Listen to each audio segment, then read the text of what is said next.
नमस्कार मंडळी, स्टार प्रवाह वाहिनीवरील लग्नानंतर होईलच प्रेम ह्या मालिकेच्या पुढील भागामध्ये आपण पाहणार आहोत की अनिशा काव्याला सांगत असते की चक्क तू पार्थचे घड्याळ रिपेअर करण्यासाठी इथे आली होतीस, म्हणजेच आता तुमच्या नात्यामध्ये चांगलीच प्रोग्रेस दिसत आहे. तर काव्य म्हणते की प्रोग्रेस काय नाही गं, ते माझे चांगले मित्र आहेत, म्हणूनच त्यांची वॉच रिपेअर करण्यासाठी मी इथे आले होते. त्यानंतर काव्य आता हसतच अनिशाला सांगू लागते की याचा अर्थ असा नाही की मी पार्थच्या प्रेमात पडले. तर इकडे आपण पाहतो की वसुंधरा आणि रम्या जीवाला टोमणे मारत असतात. रम्या बोलत असते की अगदी लोकांचे जेवण बनवायचे आहे.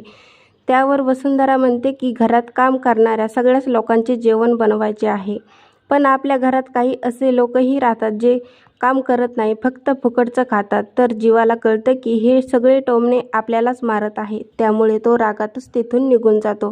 पण त्याच वेळी तिथे नंदिनी येते आणि जीवाला अडवत आता ती वसुंधराला बोलू लागते की त्यांच्याबद्दल काही वाईट बोलायचं नाही. जीवाने जे काही केलं ते कोणीही करू शकत नाही, ते करायला सुद्धा हिंमत लागते आणि खरंच तर तुमची लायकी नाही जीवाबद्दल काही बोलायची.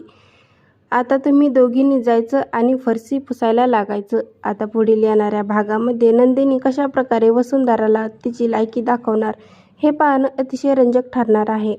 लग्नानंतर होईलच प्रेम ह्या मालिकेचे नवनवीन अपडेट करीत आपल्या चॅनलला लाईक करा, शेअर करा आणि सबस्क्राईब करायला विसरू नका.